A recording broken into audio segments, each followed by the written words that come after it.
Hello, this is the TradeSite U.S. Stocks and Futures Market Preview and Domestic Economic Data Roadmap for the week beginning Monday, December 12th, 2016, ending Friday the 16th. We've now successfully rolled to the March 2017 futures contract. That's where all the volume is.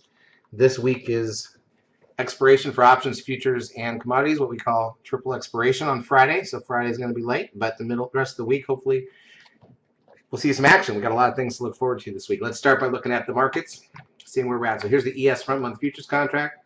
It's the daily chart of the ES, the broad market in futures form. Took a nice run upwards this week. Again, break out of the base, didn't go far, pulled back to retest, turn up. Next time it breaks out, there's your run. That's what chart construction usually does. However, now we're 10 candles up towards a seeker 13, so we could get it this week. Unless we have down days, we could get a 13 sell signal on the broad market. All right, let's go through the major indices and then take a look at the intra-week action. We'll talk about their stuff. So here's crude oil. Also looks like it's going to break out of a cup and handle base. Hard to believe that crude's going to run up and the market's going to run up. Something's got to give. Gold, on the other hand, down 10 on Friday to new closing lows for the year. S&P gained 13. There was a gap. It wasn't all trading, and it was really, the move was at the end of the day. NASDAQ side up 36, almost to a new all-time closing high. No bar count of importance there. Stocks actually had lost 3 points on Friday. Biotech's back up 10 after losing ground over the last week. The VIX loses 89 cents back to 11.75. Low reading on the VIX. Yuck. 0.77 is the trend close with a 0.9 10-day moving average. If we count the dots backwards, 1, 2, 3, 4, 5, 6, 7, 8, 9, 10. So the two numbers that'll come off Monday and Tuesday are above 1. One of them is 1.35, 1.35. So a couple of low numbers will bring that moving average down pretty quick. Keep an eye on that. NASDAQ volume dropped again on Friday. Remember, that was the contract roll, so typically the big players kind of sit that out anyways. Without the big players around, market tends to go up, if anything, because the big players are usually sellers, right? So the 1.8 billion NASDAQ shares, that was less than Thursday and Wednesday. Advanced decline ratio on the NASDAQ plus 579. Here's an interesting one. Advanced decline ratio on the broad market was plus 17. Means there were 17 more stocks up than down, and that's it. And yet the indices were up quite a bit. Guess what? It's all in a few stocks again. Google did make it up 14 this time, almost back to the pre-election levels. Apple up basically two pre-election levels, up $1.83 on Friday. Amazon $1.33, up $1.33. That's pretty flat for Amazon. Netflix loses 36 cents. Remember, we had 13 sell signal 2 days ago on Netflix. Tesla loses 11 cents. That's nothing. Now, here's the scary part. Bonds made new lows, new closing lows on bonds. That's why the market's up. More money coming out of the market. And this was a sell-off day. It wasn't just a gap like we had a couple, like the 2 days we had back a week ago, Tuesday, Wednesday, I think. This was actual sell-off. See the blue candle? Just like the first days after the election. And now we've broken the risk line. This is scary. This is the part that everybody should be scared about. I'll give you my predictions on what's coming here now that this has happened. Because this is the big thing. Remember, we needed bonds to bottom, money to stop coming out of bonds because it's got to go somewhere to see the market stop. And, of course, we're not getting that now. The Dow is now 5 bars towards a new sell signal, a 13 sell signal, but that gives us 8 more days at least and could be more to get there. But the Dow is up here to 19,007. So basically a 2,000-point run on the Dow after that 13 buy signal. But here's the thing. Look familiar? There's Goldman Sachs. That's the big part of the Dow that's been running, and it's still running. And it's now 11 bars. Oops, nope, sorry. Bummer. Got recycled. That means it could keep going. Think about that. So the count is now gone on Goldman Sachs because we've got a new 9-bar startup phase.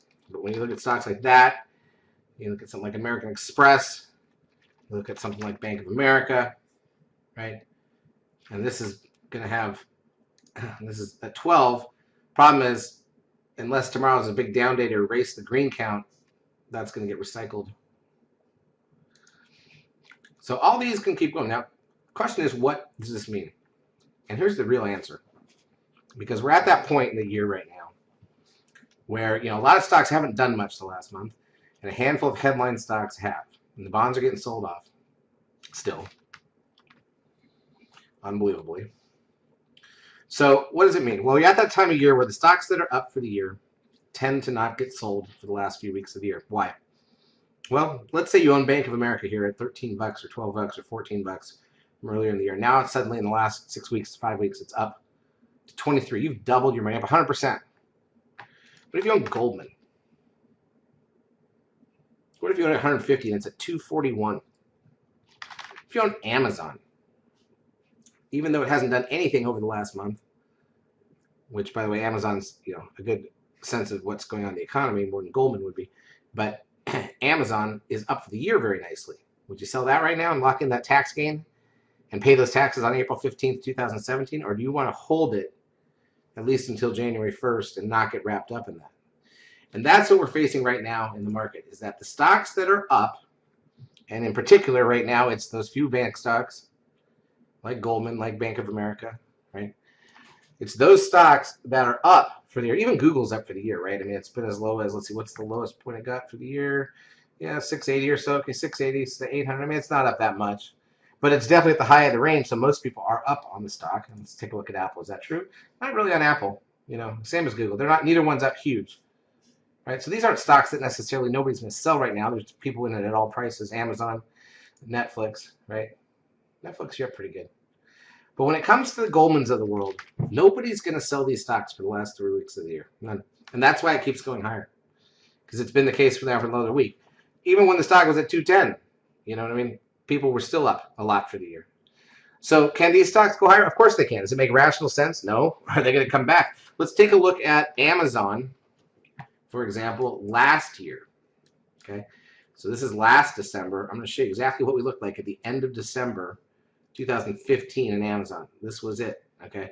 Now, it didn't have the later run up that Goldman just did, but look at this. I mean, if you go back and look, how low was the stock? The low of the stock that year was about $300, let's call it. So here we are in December, and we're sitting at 680, more than a double on Amazon, right? Who's going to sell that stock? Now, again, it doesn't mean it ran up like Goldman is, but it wasn't going to come down yet. That's the point, right? There's not enough people. There has to be people willing to buy, and if there's not, it can't necessarily go higher, but nobody's going to sell it. Now, what happened in January, right? Look at that. Look at February, right? 2 months straight down. Okay? Let's take a look at Google. Let's go back and put Google at the end of 15, sorry. Again, a stock that was as low as, let's just call it 500 during the course of the year, and it got to almost 800. It's a pretty big run, and almost anybody that was in the stock was up. I mean, so again, didn't sell off, drifted higher in the last week or two of the year, right? And then what happens after? Now, granted, it's come back since, but it does sell off when January and February hit, right? Now there were some earnings that were good and popped it for a minute, but people were sellers because now they can sell, take their profits. Now they don't have to pay taxes for another year. So that's the story you have to realize is what's going on in Goldman Sachs, let's say. And there's a handful of banking stocks like that that are in the Dow, right? And that's what's causing the Dow to benefit. What would be amazing, of course, is if we got to a 13 sell signal on the Dow in the last 2 or 3 days of 2016. Because you know that once the new year starts and they're willing to start selling Goldman and the other ones again, and they come back like Amazon, then the Dow's going to come back. But at this point in the year, again, there's not a lot of reason to sell those stocks that are up. Nobody's seeing any reason to panic, so they're not. Here's your warning sign. This is the problem. Bonds, new lows, but it is bringing new money out, which some of it ends up in stocks. As long as the bonds keep selling off, like they are here, right? It's a bad sign. Long-term rates are going to go higher, okay? Right? Probably a lot faster than they should have. And we're not getting the bottoming signal. Well, it's not holding the bottom. We got the bottoming signal. We're not holding it, though. That's how weak this is. So, look out. You think things can't go higher? They can go higher. Does it make sense valuation-wise? Not on some of these stocks. When they come back, what's that going to look like? Well, let's talk in mid to late January 2017. But for now, let's talk timetable. What do we have left this year? All right. We have this week, 12th to the 16th. 16th is triple expiration. That means we could get an options unraveling move on Wednesday, maybe Thursday. What else is Wednesday? Wednesday's the Fed announcement, 2-day Fed meeting. They are going to raise rates. It's almost a given. They'll probably just go a quarter point. Maybe they'll get forced to go more. That would shock the market because of the bond market. If not, they're certainly going to have some interesting comments about what's to come. So that's going to be a real interesting reaction to that. Let's talk about the data coming out this week, and then we'll look a little further down the road. So Monday, just the Treasury budget at 2 p.m. Eastern. Tuesday, import-export prices. Before the bell, that's it. Wednesday, MBA mortgage index, retail sales, PPI before the bell. Also, industrial production capacity utilization before the bell. Business inventories at 10 a.m. Crude oil inventories at 10:30, and the Fed announcement at 2 p.m. Right. Thursday, we've got the CPI, initial jobless claims. That's the weekly number. Philly Fed, Empire Manufacturing, current account balance, the NAHB housing market index, natty gas, net long-term tick flows, and then Friday, housing starts and building permits. So there's a lot of data this week. Remember, triple expiration though itself will be slow, but there'll be a big day somewhere in there. Could be a couple big days because we've had volume again and there's action. So let's keep that in mind. That Fed thing could be very, very interesting when it comes about on Wednesday. What's after this? Well, we still have a full week after this one before Christmas. Now, Monday the 19th probably could be a decent day. Tuesday the 20th. After that, you start to slow down, right? People start to get really focused on the holidays. Friday the 23rd is the day before Christmas Eve. People are going to be traveling. Some people will leave the 22nd. So it's definitely going to lighten up starting around the 21st. And then just keep in mind that we've got Christmas on the Sunday. The 26th is a holiday. Markets are closed.